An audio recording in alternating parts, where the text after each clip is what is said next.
নড়াইলের কালিয়া উপজেলার পারবিনচুপুর গ্রাম এলাকায় হঠাৎ করে নদী ভাঙন ভয়াবহ রূপ নিয়েছে। ইতোমধ্যে বেশ কয়েকটি ব্যবসা প্রতিষ্ঠান নদীগর্ভে বিলীন হয়ে গেছে। এতে ক্ষতিগ্রস্ত হয়েছেন স্থানীয় ব্যবসায়ী ও এলাকার কৃষক পরিবার। স্থানীয় সূত্রে জানা গেছে, নবগঙ্গা নদীর তীরে অবস্থিত পারবিনচুপুর বাজারের অন্তত 10টিরও বেশি দোকানঘর এক রাতে ভেঙে নদীতে চলে যায়। এ সময় বাজার সংলগ্ন গাছপালাও ভাঙনের কবলে পড়ে। হঠাৎ দোকানঘর হারিয়ে ব্যবসায়ীরা এখন দিশেহারা। কৃষি নির্ভর পরিবারগুলো পড়েছে চরম সংকটে।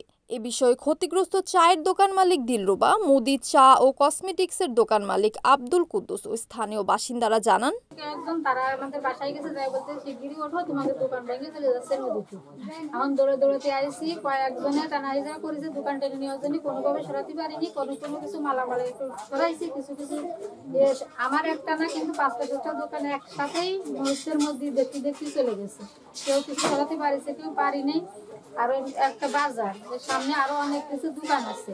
আর এরপরে আবার আছে ঈদগাহ, গোরস্থান।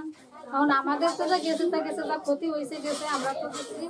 এখন আমাদের এই যেগুলো প্রতিষ্ঠান আছে এইগুলো বাঁচানোর জন্য আমরা দেশবাসীর কাছে অনুরোধ জানাচ্ছি, যাতে আমাদের দ্রুত পাশে এসে আমাদের 3টে দোকান আপনার পানির ভিতর চলে গেছে।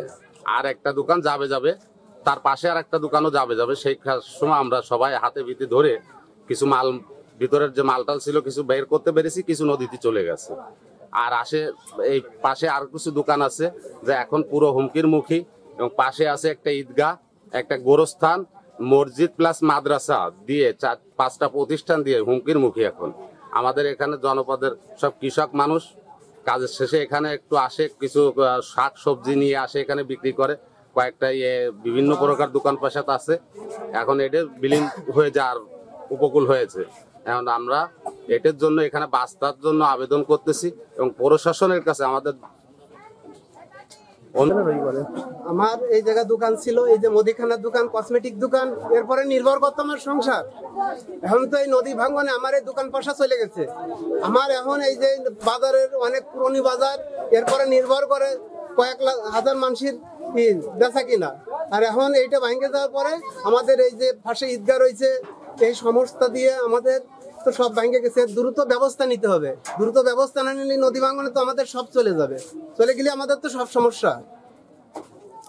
পারবিষ্ণুপুর মধ্যপাড়া যে বাজার, নয়া বাজারের এক রাত্রি ভাঙনে, নদী ঘরের ভাঙনে ঘর বাড়ি সব বিচ্ছিন্ন হয়ে গেছে। আর যা কিছু আছে হুমকির মুখে আছে। এগুলো ঠিক এখন যদি সমাধান না করা, এগুলো বাঁচানো কোনো সম্ভব না। যে কোনো কায়দায় এর ব্যবস্থা নিতে হবে।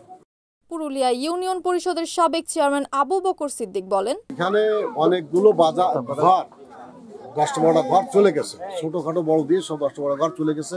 এখন বাজারে আর যেগুলো আছে সেগুলো খুব ঝুঁকিমুখী আছে। এখানে ঈদগাহ আছে, এখানে গোরস্থান আছে, এখানে মসজিদ আছে, সবগুলো এখন ঝুঁকির মুখী এখানে সব অবস্থান করতেছে।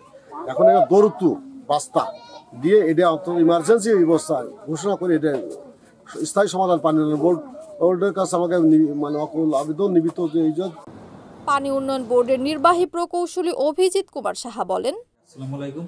কালিয়া উপজেলার 2 নম্বর পারুলিয়া ইউনিয়নের পারবিষ্ণুপুর গ্রামে আমরা ভাঙনের সংবাদ পাওয়া মাত্র অফিস থেকে আমরা প্রতিনিধি পাঠিয়েছি এবং আমরা নিজেরাও সবসময় সার্বক্ষণিক খোঁজখবর নিচ্ছি এবং ঊর্ধ্বতন কর্তৃপক্ষের সঙ্গে আমাদের কথা হয়েছে। ভাঙন প্রতিরোধে যত দ্রুত আমরা ব্যবস্থা গ্রহণ করতে আমরা দ্রুত ব্যবস্থা গ্রহণের চেষ্টা করবো আর কি। মোহাম্মদ নুরুন নবী সামদানি, NAN TV, নড়াইল।